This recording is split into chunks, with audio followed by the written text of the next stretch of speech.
Hello boys and girls. Today we're going to start another project, even if we haven't finished the other projects. And we're going to try to play Sparky, also known as an elec chicken.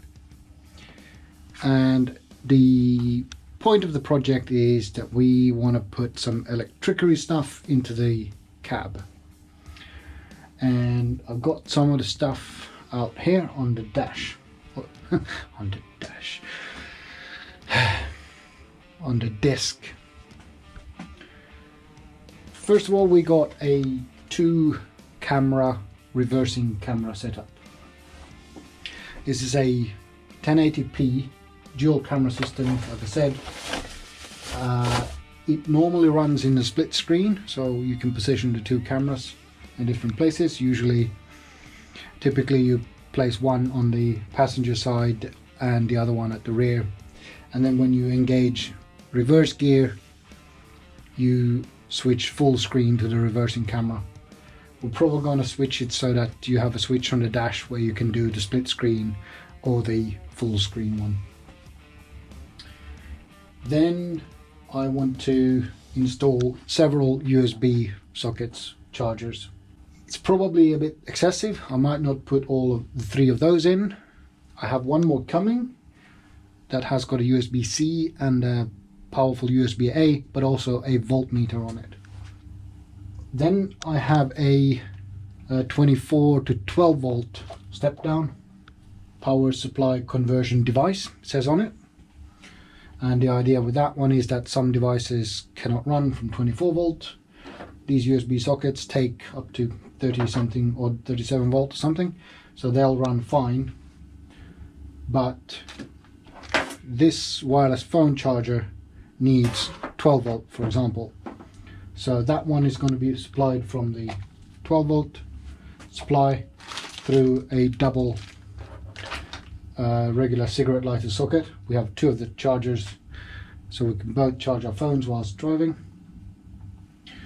To control the output of the 24 volt and 12 volt, we have 2 switched fuse boxes, and these are the ones with LEDs that show which fuses are broken, which is good, so you don't have to search for it. And then finally we have an EGT, exhaust temperature gas monitor. So this one will tell us how hot the exhausts are in the vehicle, which is good because we don't want to burn out the engine. So somehow I'm going to try to fit all this, or at least some of it, into the vehicle. So, elec chicken today. Whilst you're watching me remove the dash and other components in this time lapse, I'd like to take a moment to thank all the subscribers. Thank you so much for joining us on this very bumpy ride. I hope you're having a good time. If this is the first video of ours that you've stumbled upon, welcome. If you'd like to see more, go back and check the previous videos and subscribe.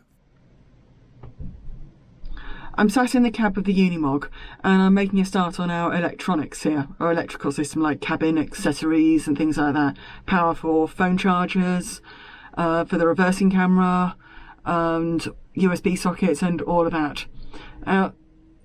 Because the Unimog has a tilting cab, it's a little bit kind of weird with the routing. You've got to make sure that everything kind of routes via the hinge points and comes into the cab chassis through well, one kind of grommet. We've also got the complication that we need to route the feeds for 2 cameras for our reversing camera system, or rear view camera, in through this as well. So far I have managed to find out where the cables route into the cab, and that's from a grommet behind the steering wheel. And I'm now in the process of routing those through to where we're going to mount the cables in the glove box.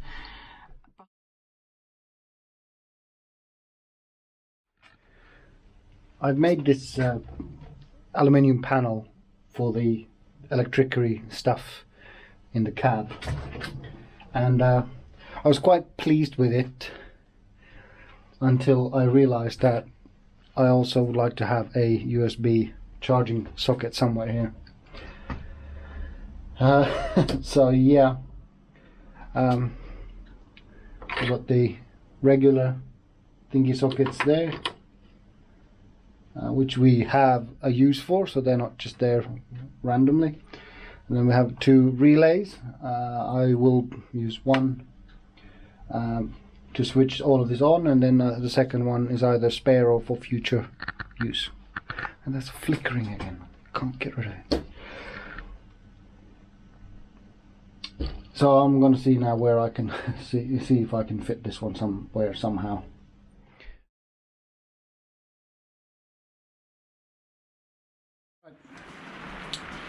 Made an extra bracket there. It's not painted, and then I scratched the paint. So all good, nice, annoying, but hey, keep the focus, keep the perspective. Right. So the bracket that I made is there, and it's angled a bit, so that it is easier to get the USB doohickeys in like that when the other one's in the way there. So that's the idea. Alright, I'm going to wire it all up now. Hopefully we won't let out any angry pixies. What's happening here is that I am mounting all the components on the piece of aluminium. I've obviously pre-drilled the holes, and now I just need to find various screws and nuts and bolts and washers and everything in my little box of screws and washers and bolts and stuff. And then I need to assemble it on there, and then when that's done I just need to get all the electricery spaghetti into the right position. This usually involves some soldering, shrink wrapping, crimping and things like that. It's nothing very exciting, and frankly there are people who do this better than me, and they have nicer videos on the interwebnet's YouTube thingy. So go have a look there, and I'll show you more of what we have done. It's a beautiful day. Yesterday I think I fixed the electrical switchboard fuse thingy. So now when the sun's back out and it's not raining, it's actually not windy, let's see if it actually fits, because that would be a nice thing, wouldn't it? Oh, I know.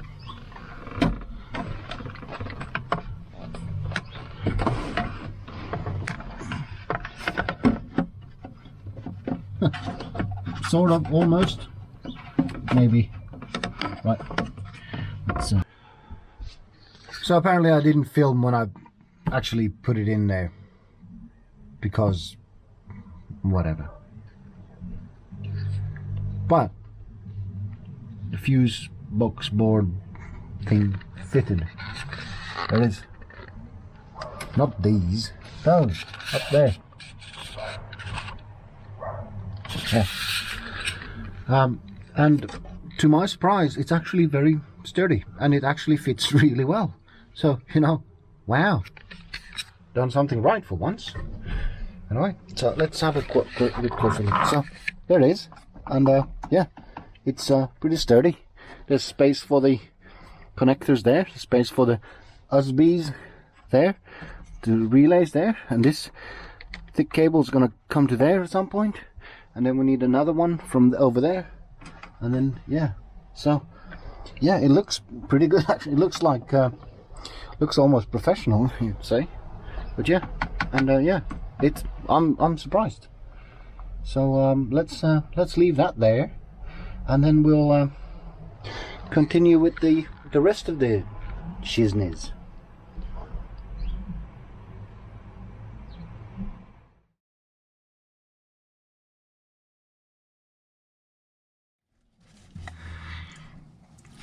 Right, let's talk about the electrics.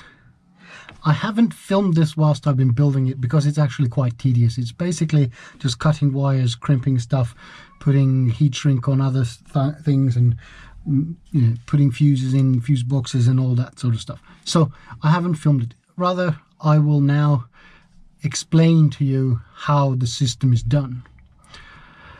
And if you have ever done any auto electrics before, then this is very similar to it. There's very little different from wiring up a fuse box in a regular vehicle. There's one major difference, is that the Unimog is 24 volt and therefore the 12 volt accessories won't work. The solution to that is a 24 to 12 volt converter, it says on the box. That's that one. Starting with the overview, I've made a panel that houses a 24 volt fuse box and a 12 volt fuse box. We'll look at them closer. In between there is the converter that converts from 24 volt to 12 volt. There's a relay here that takes a signal from the ignition, and it takes power from the battery box.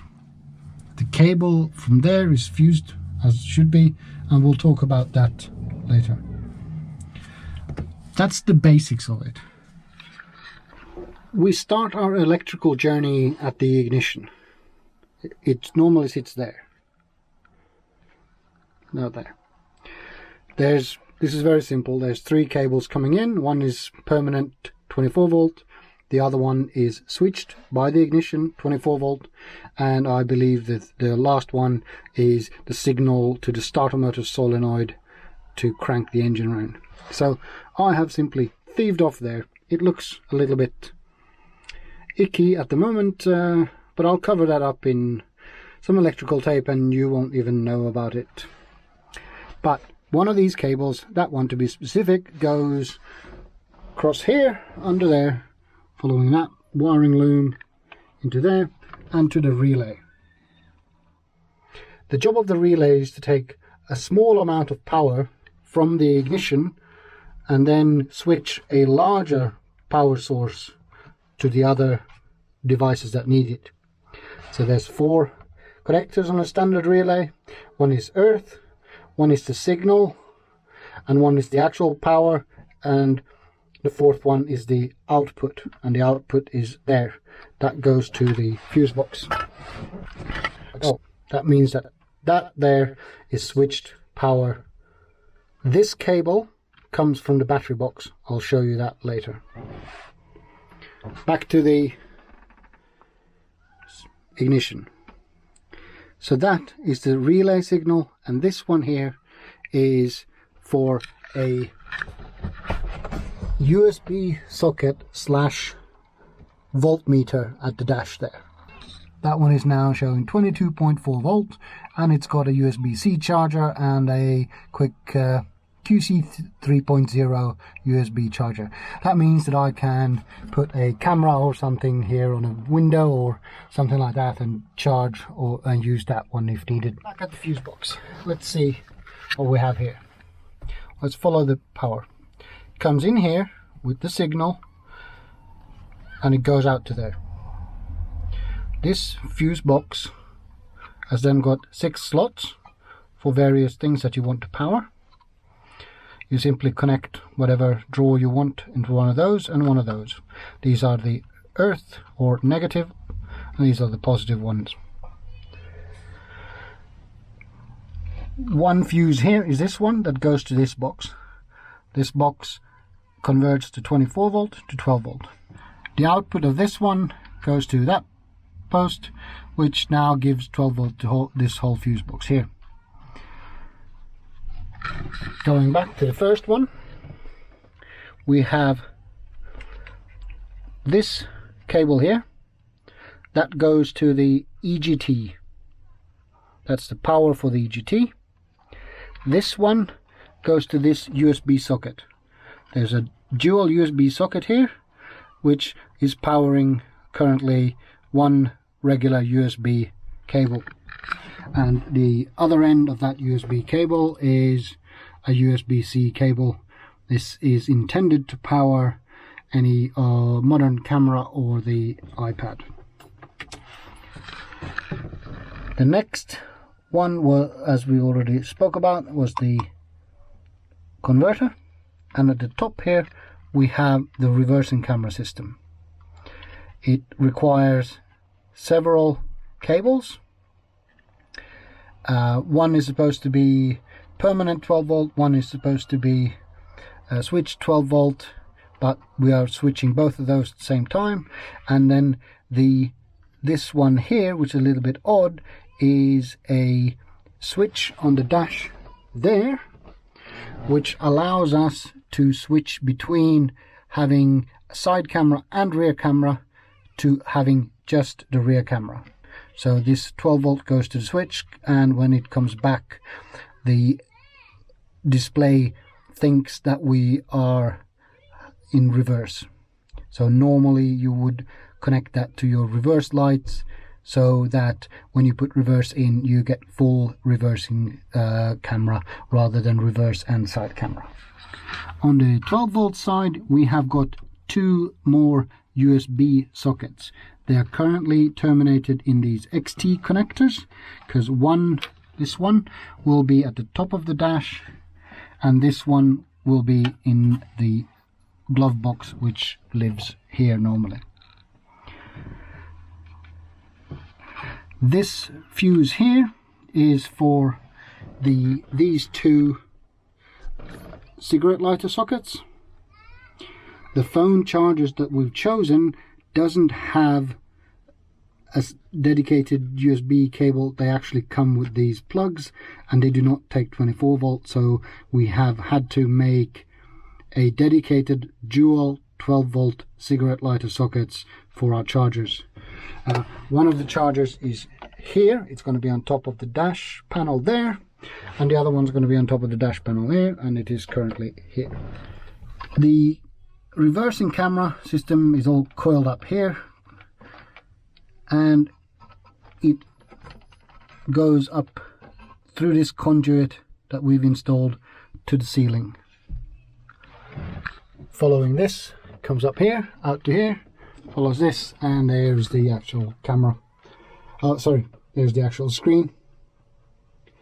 It's not fastened yet because we have the ceiling panel out of the vehicle, so that will be attached to the ceiling panel.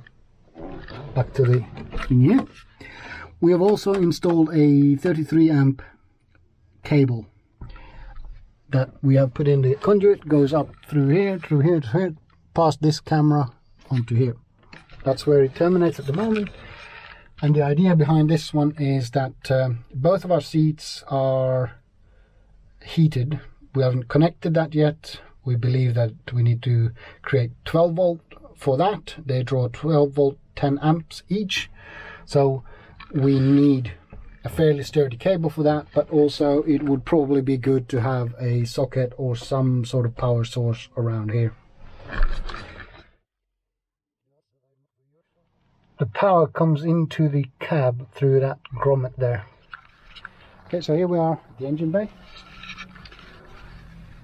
This is the main power source for our auxiliary electrical system. As this is the Unimog, this cab tilts, and that means that if you were to put this cable down to the chassis rail there and you tilt the cab, you'd either have to disconnect it or it would break. Probably the latter one, because you wouldn't remember to disconnect it. Therefore, on all Unimogs, the correct way to route cables is to follow the cable loom all the way around, down to there, and then all the way onto the chassis like that. There, if it wasn't clear. Also coming through the bulkhead are the two camera cables. This one goes to the rear and this one goes to the side. Let's have a look at that one. It goes all the way up there. behind the airbox, and it currently terminates there. The idea is that we can take that cable and we can get it out from here somewhere, and we can put a camera somewhere here. I had initially thought I'd put it here, but the cable didn't reach. The other longer cable goes along the chassis rail there, along with the positive one. Goes all the way here, there, and continues. So there, the red one, the positive one to the battery box, takes another route there, and they say bye bye. And the camera one keeps going along the chassis rails, and it snakes its way all the way to the back, to here. Where are you? Oh yeah, there. There's a bag of cable at the moment. The idea is that we will eventually have this cable and the camera mounted on top of the box so that you can see downwards. At the moment there's no box, so we will just put a camera somewhere around here. So that is one of the next steps. Following on from the positive cable, which is over there, hope you can see it, comes snaking through into the box, and then inside the box comes out there. Hope you can see that. Comes in with the regular 24 volt cable like so. There's a fuse there, and it is connected to the positive post there. I forgot to say about why we've taken power from this point. Another place that's a little bit closer to your draw is the starter motor. This thick cable here is heading to the starter motor, and you can connect it to there, but first of all we found it very difficult to get to that point, so we opted to continue our journey to here. But also in the future I have this idea that instead of using the truck battery, we would use the house battery, and that means that all our gadgets, be it stereos or whatever we decide to connect in the future to that, means that it won't affect starting the vehicle.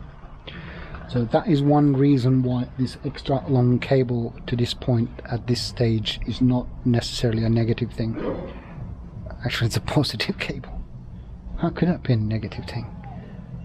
Anyway, in the future it might go to the house battery. It gives you a little bit of an insight of how we've done our electrical system. This is by no means a you have to do it this way. This is just a we did it this way. I believe we've made it in a safe way, so that should there be any shorts, there will be a fuse that triggers it and prevents fires. So always remember to read up on these things. If you're unsure, let a professional do it, and always remember that you fuse for the cable thickness, not for the draw of the appliance or the whatever else. You're protecting the cables with fuses.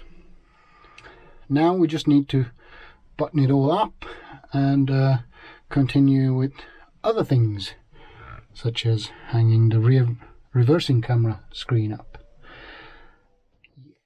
And that's all we have for this episode. If you liked the video, please consider giving it a thumbs up. If you want to see more, please subscribe. If you found this video useful, or maybe it saved you money, or maybe it just gave you a good chuckle, then we do have a Patreon account if you want to support us in that way. No pressure. Thank you very much for watching. I hope to see you in the next video.